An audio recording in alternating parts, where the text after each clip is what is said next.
First of all, we have big hands for her. Shivangini, right? Shivangini. Yes, लड़कियां पैर नहीं छूते हमारे लिए. Where is her mic? Mic मिला आपको? Should I give my mic? Shivangi, you have to talk to our students.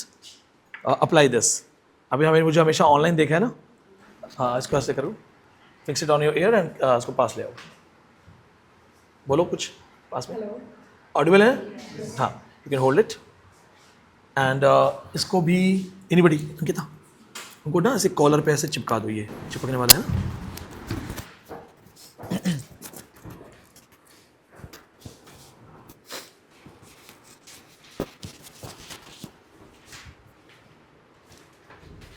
Hello, I'm Shivangini. Hello. First of all, as we are meeting for the first time, हम पहली बार मिल रहे हैं. You're from online batch. So all the online students are watching you. They are watching you. Introduce yourself. I'm Shivangini, and this was my second attempt. And my first attempt was horrible. I scored very bad. So this time I got 158 marks, and I relied on Vineet sir's notes. And the key is revision, only revision. And I did some PYQs and attempted mocks, and that's all. Where do you come from? I reside in Ghaziabad. I am from Uttarakhand. आप उत्तराखंड से हैं, गाजियाबाद में रहते हैं. Yes. MA कहाँ से किया आपने? MA open. IGNOU. Open. इसको छोड़ दो आप, ये पास में रहेगा. Okay. So she is from online batch, and the way she has prepared for this. Share your strategy. कैसे पढ़ते थे? कितना घंटे पढ़ते थे? टाइम कितना मिलता था? I studied 8 to 12 hours. Like इतना तो पढ़ना पड़ेगा. मतलब इतने से ही होगा, इतना तो करना पड़ेगा. और ऐसी स्ट्रैटेजी तो ये है कि पेरेंट्स ने बोला पढ़ो, सब ने बोला पढ़ो करो, एंड हो गया. मतलब पढ़ने से ही होगा, पढ़ो जितना हो सकता है. मतलब कुछ मतलब अभी तो आपको लगेगा टाइम है, बट आगे आगे टाइम बचेगा नहीं, तो फिर करो. मतलब जैसे रिवीजन होता है, जितने यहाँ जो करते हो वो घर जाके रिवाइज कर लो तो हो जाता है. सब कुछ डिफ़िकल्ट नहीं है. और पेपर 1 कैसे हैंडल किया? पेपर 1 तो जो यहाँ पढ़ाया था नोट से हो गया था. तो उसके अलावा कुछ भी एक्स्ट्रा नहीं किया? नहीं. तो जब लॉन्ग क्लासेस आप ऑनलाइन में लेते थे, तो क्योंकि ऑनलाइन के स्टूडेंट्स देख रहे हैं हम, तो मोबाइल वगैरह पे कर रहे थे या कोई बड़ा लैपटॉप वगैरह? मोबाइल पे. तो वाज इट इजी मोबाइल पे देख देख के पढ़ना? हाँ, सारा अंदर नोट्स कर लो, ऐसे लिख लो, उसके बाद फिर बाद में रिवाइज करो एट द एंड, तो हो जाता है. मतलब हो गया था. अच्छा, ऑनलाइन में आपने भी कईयों ने पढ़ा है ना? मोबाइल पे पढ़ने में फील आता है ऐसा? ऑफलाइन में ज़्यादा मज़ा आ रहा है. Some of the seniors are here, but still it's very hard. एक छोटे से मोबाइल में और लॉन्ग क्लासेस हैं, 7-7 घंटे आप दिख रहे हो. हाँ, लास्ट में तो बहुत हो जाता है. तो how do you make notes? Notes तो सर आप बोलते थे, जैसे लिखवाते थे तो सब लिखती थी मैं, और फिर ऐसे पहले आप क्लास लेती थी, फिर रिवाइज करती थी, तो ऐसे मिला के पूरा कभी कभी 14 घंटे भी हो जाता था. तो मतलब करना पड़ता था. मतलब कुछ नहीं करती थी मैं, सिर्फ ऐसे सोना और खाना और पढ़ना, सोना खाना पढ़ना. Please listen to this thing, सोना खाना और पढ़ना. यस. मिशन बना लो तो फिर हो जाएगा. अगर इस तरह से करो ना कि किस तरह भी पढ़ते पढ़ते 13-14 घंटे भी हो रहे हैं. देखिए नॉर्मली 1-1.5 घंटे में कमर जो है दर्द होने लग जाती है पढ़ते पढ़ते, but this is the time you have to do. अच्छा, ये शिवांगी, डर भी लगता था कभी कि नहीं हुआ? तो सर मेरा तो हुआ, उसके बाद मुझे ऐसा लगा मेरा नहीं होगा. मतलब जब मैं देखा एग्ज़ाम, मेरा था नहीं होगा. मतलब लास्ट तक भी मेरे से नहीं होगा. जब तक मैंने देखा नहीं पूरा स्कोर कार्ड वगैरह, जब तक मार्क्स वगैरह, तब तक मुझे मतलब रिजल्ट देखने के बाद विश्वास नहीं था? नहीं. ऐसा लगेगा, आप सबको भी लगेगा, डाउट होगा आपको खुद पर डाउट नहीं करना है, वही नहीं करना है. मतलब होगा, सबका हो सकता है, बस पढ़ना है. And what was your biggest fear during preparation? क्या डर लगता था सबसे ज़्यादा? फेलियर का ही डर था सर, बस कि मतलब फेल नहीं होना और करना है इस बार. और फिर इसको कैसे हैंडल करते थे स्ट्रेस को? बस कुछ नहीं करती थी मैं, बस पढ़ती थी.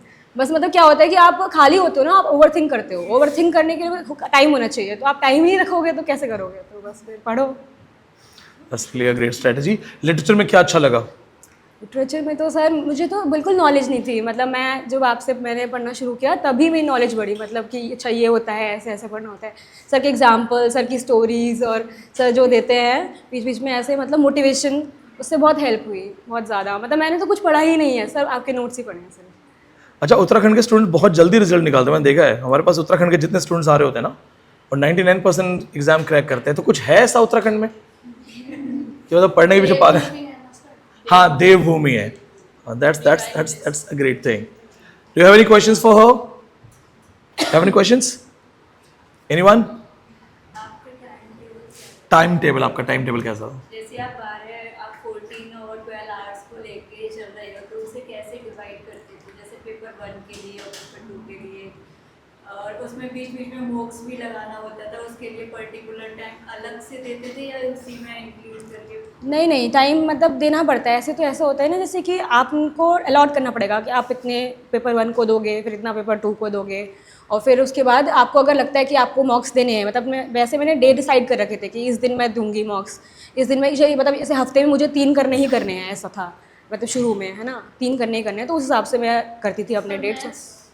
मैथ्स तो मेरी वीक है, तो मैंने बस DI किया है और थोड़ा लॉजिकल रीजनिंग हो गया। मैथ्स में मैंने मोस्टली छोड़ा है। मैथ्स में सारे क्वेश्चन छोड़े हैं? नहीं सारे नहीं, बट हाँ DI किया है। DI मेरा सही था। अच्छा, DI सही था। DI सही था मेरा, और थोड़ा मतलब प्रैक्टिस की थी, बट एग्जाम में हुआ नहीं, तो फिर वो गए, मतलब ऐसे तो मेरा मैथ्स नहीं हुआ था, बाकी तो सब ठीक। जैसे मैथ को जब करते होंगे तो जैसे क्वेश्चन नहीं निकलता है, आंसर नहीं आता है, तो कभी कभी ऐसे यार हो ही नहीं रहा ये तो, True. फिर उसे कैसे कंटिन्यू कर पाते थे आप? ये क्वेश्चन ना मैं पूछ लेता हूँ। जैसे उन्होंने पूछा कि मैथ हम करते हैं और फिर जब आंसर गलत आता है तो फिर एक अलग सा इमोशन होता है कि इतना करके भी गलत आ रहा है। तो मुझे भी पता है मेरी मैथ्स 0 है, तो मैं सोचता भी था कि कहाँ से क्या परसेंटेज बन रहा है, तो फिर मैंने वो छोड़ना शुरू कर दिया। तो मैंने मेरे सारे एग्जाम्स में my first net and my first JRF उसमें मैंने कोशिश की थी मैथ को कुछ थोड़ा बहुत देखने की।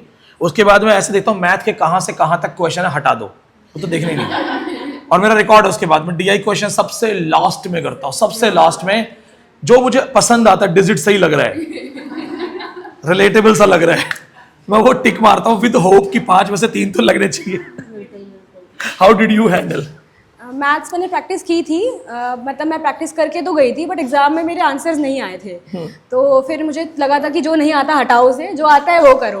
तो मैंने इसलिए DI किया, और जो मतलब जैसे मेरी लॉजिकल रीजनिंग अच्छी है तो मैंने वो किया, इंग्लिश किया, जो मतलब मेरे से हो सकता है मैंने वो सब किया। मैथ्स जिनको नहीं आता है वो डरे मत, मतलब मैथ्स अगर छोड़ना है तो छोड़ दो, बट बाकी फिर सब कुछ अच्छे से करना है। तभी पेपर को देख के दिमाग घुमा था? हाँ मतलब हुआ तो था। एक बार तो लगा हुआ था रही क्या आ गया। कल मैं नीतीश के साथ पेपर डिस्कस कर रहा था, और पेपर सच में बहुत टफ था। This guys have really studied a lot.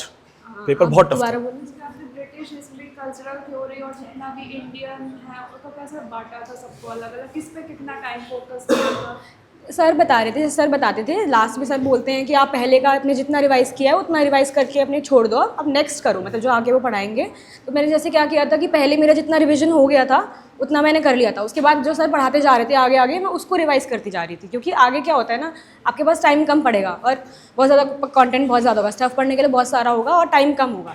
तो इसलिए मैंने उस पर ज़्यादा फोकस किया, क्योंकि पहले वाला मैंने पढ़ रखा था, ब्रिटिश मैंने पढ़ रखा है, तो उसके आगे मैं पढ़ूंगी तो ज़्यादा सही रहेगा। उनसे क्वेश्चंस भी आते हैं काफ़ी, तो इसीलिए व्हाट आई कैन ऑब्जर्व कि आपने ना हमारे सारे सजेशंस बहुत अच्छे से फॉलो किए हैं। हाँ तो लास्ट मोमेंट में ऐसा होगा, आप लोग मेरे को बोलोगे सर वो पुराना याद नहीं है, तो मैं कहूँगा कुछ को छोड़ो, पहले जो अभी चल रहा है ये याद करो। तो the way she has followed it, it's really great thing, and finally you cracked one of the toughest exam.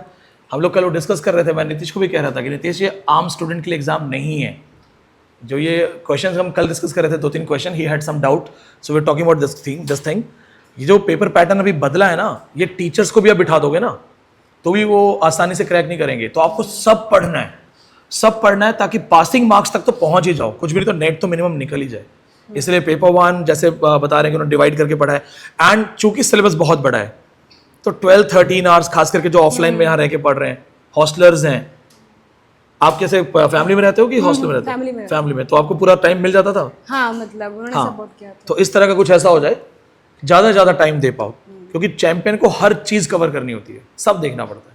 अगर DI नहीं हो रहा तो रीजनिंग देख लो, रीजनिंग नहीं हो रहा तो DI ठीक कर लो, 0 किसी में नहीं हो रहा है। This any suggestions for them? अभी इनका आज हमने किया है किंग लियर, तो इनके लिए कोई सजेशन है? अभी तो सब सही लग रहा होगा, मतलब अभी तो इनफ टाइम होता है ना, हो सकता है घर जाके चिल करते हैं, टाइम पास करते हैं। अभी मतलब ये है कि जितना सर करा रहे हैं ना, रिवाइज करो, रिवाइज करते रहो। मतलब जैसे ये है कि ऐसा लग रहा है कि अभी बहुत टाइम है, नहीं टाइम नहीं है, तो मतलब आज घर जो सर ने पढ़ाया वो घर जाके रिवाइज, मतलब आज के आज ही कर दो, ताकि नेक्स्ट आप जब आओ तो आपको फिर नया रिवाइज करो, तो ये थोड़ा बल्क अप नहीं होता है मतलब फिर आप इजीली हो जाएगा आपके लिए ये है। अच्छा, आप ऑनलाइन में पढ़े तो कोई दिक्कत नहीं हुई, जैसे कि मतलब ऑनलाइन में पढ़ रही हो यार समझ नहीं आ रहा है, कुछ ऐसा था टॉपिक वगैरह समझ नहीं आते थे, कन्फ्यूजन होती थी? नहीं सर, आप इतना अच्छे से पढ़ाते हो सर, ऐसे तो कुछ नहीं हो। चलो ये बहुत अच्छा है। So once again big hands for her success. And we have, आपका शॉर्ट नोटिस था तो वी कुड नॉट गेट वो जो हम फ्लावर्स और मंगाते नहीं कर पाएंगे। अभिषेक